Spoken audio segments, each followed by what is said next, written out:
खुलुमबाय, आं प्रिया नार्जारी। गिबियावनो बर'रादाब नायगिरि नोंथांमोनखौ आंनि चेनेलाव गासैखौबो बरायनाय बावहरग्रोनाय थाबाय। आसा खालामो नोंथांमोना खौरांखौ जोबजासिम नायलांगोन। रायजो नाङै दुंहाव थासारि सोमजिहोनाय थिंनि जिनाहारि जाथायखौ लानानै सोमजिनाय थासारिया दासिमबो सुग्लायाखै। बेनि गेजेरावनो थिंनि जिनाहारि जाथायनि दायनिगिरि तफाजुल इस्लामनि बागै समाजारि बिजोङाव सावरायनायखौ नुनो मोन्दों। मख'नो गोनांदि तफाजुल इस्लामनि जिउ गोमानाय जाथायखौ नायबिजिरनो थाखाय फोसावबाय। मिथिनो हानाय बादिब्ला दायनिगिरि तफाजुल इस्लामनि जिउ गोमानाय जाथायाव नायबिजिरनो थाखाय हजाइनि क्राइम ब्रान्चनि एडिशनेल एसपि पल्लबी तामुलीनो बिबानखौ होदों। लखिमपुराव नंखाय नकल सनानि फालांगिरि सानै सुबुंखौ एरेस्ट खालामदों पुलिसआ। बिसोर सानैजों लोगोसेनो नंखाय नाव महरनि सना आरो नोगोद 500 रांनि मोनथाम नट बान्डलबो बोखांनो हायो। हमजानाय सानै सुबुंखौ हासिबुल इस्लाम आरो आइनुल आली होननानै सिनायथि होदों।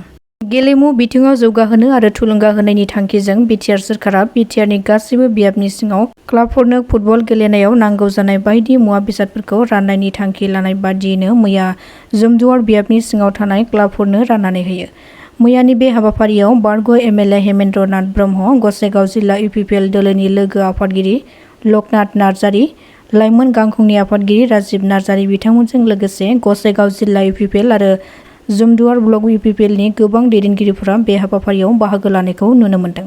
क'क्राझार जिल्ला गसाइगाव सोहोरनि सिङाव थानाय गसाइगाव मोब्लिब मावख'नि नब्लाङाव मैया गसाइगाव जिल्ला कंग्रेस दोलोनि बानजायनायाव जमदुवार, सराइबिल, कुसुगाव, श्रीरामपुर जयै मोनबा ब्लकनि कंग्रेस दोलोनि गोबां सोद्रोमाफोरा आरो गोबां दैदेनगिरिफोरा मैया फुंनि 11 रिंगानिफ्राय 12 रिंगासिम 1 घन्टा मोब्लिबनि बेसेन बारायनायखौ खमायनांगौनि दाबिजों आरो स्मार्ट मिटारखौ लागायनानै गोबां सुबुंफोरनिफ्राय रां लुथिनानै लांनायखौ बन्द' खालामनांगौनि दाबिजों आसाम सोरखारखौ खुद्रिसारदों।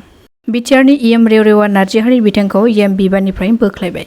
मख'नो गोनांदि बिथांखौ राजखान्थिनि मेल मिटिंफोराव बिटिआर सोरखारनि हेंथा बाथ्रा बुंनायखौ नुनो मोनबोबाय थादोंमोन, जायनि थाखाय बिथांखौ सोरखाराव थानानैबो बिटिआर सोरखारनि हेंथा खोथा बुंनायनि थाखाय बिथांखौ इएम बिबाननिफ्राय बोख्लायबाय होननानै मिथिनो हानाय जादों। बङाइगावआव फिन सिखावनि उदखार। थांनाय 27 आगस्ट खालि हरनि समाव बङाइगावनि 3 नं जारागुरिनि मिजानुर रहमान मुंनि सासे सिखावखौ हमनो हादों। मिथिनो हानाय बादिब्ला सिखावफोरनि हानजाया थानसालिनि मुवा बेसाद, दैनि मटर, मोसौ बायदि बायदि मुवाफोरखौ खावनाय जाथायजों लोब्बा दङमोन।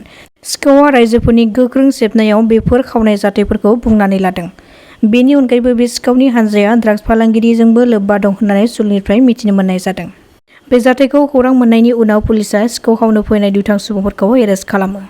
बावैसो सान सिगां टेट फोरोंगिरि थिसनथाइ होनायनि सायाव केलेंकारि बेले-बेजे सोमजिनाय अजद दैखांनानै मैया बनसुनि बानजायनायाव क'क्राझारनि डाइरेक्टर अफ इडुकेसन मावखुलिनि लांगोनायाव सोमावसारनाय हाबाफारि जानानै थाङो। बे सोमावसारनाय हाबाफारियाव बनसुनि आफादगिरि पन्जित मनजिल बसुमतारीजों लोगोसे गुबुन गुबुन बिबाननि बिबानगिरिफोराबो बाहागो लानायखौ नुनो मोन्दों। फिन आरोबाव 3 भारतारि रौनियाफोरनि जिउ खहा जादों।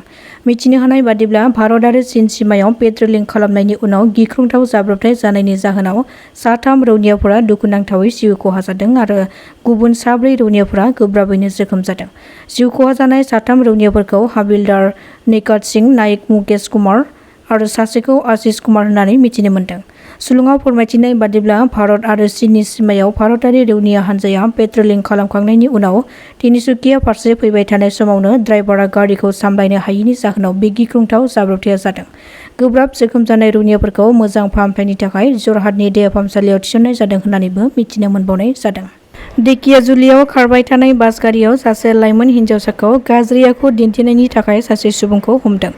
जाथायनि सोमोन्दै मिथिनो हानाय बादिब्ला गुवाहाटीनिफ्राय तेजपुर फारसे थांबाय थानाय गंसे बास गारियाव 19 बोसोर बैसोनि मइनुद्दिन आली मुंनि सासे सुबुङा सासे 10 बोसोर बैसोनि उन्दै हिन्जावसाखौ गाज्रि आखु दिन्थिदोंमोन, जेराव गंसे बासआवनो नारायणपुरनिफ्राय तेजपुर फारसे थांगासिनो दङमोन। बे जाथाया ओनसोलनाङैनो मोनसे दुंहाव थासारि सोमजिदों।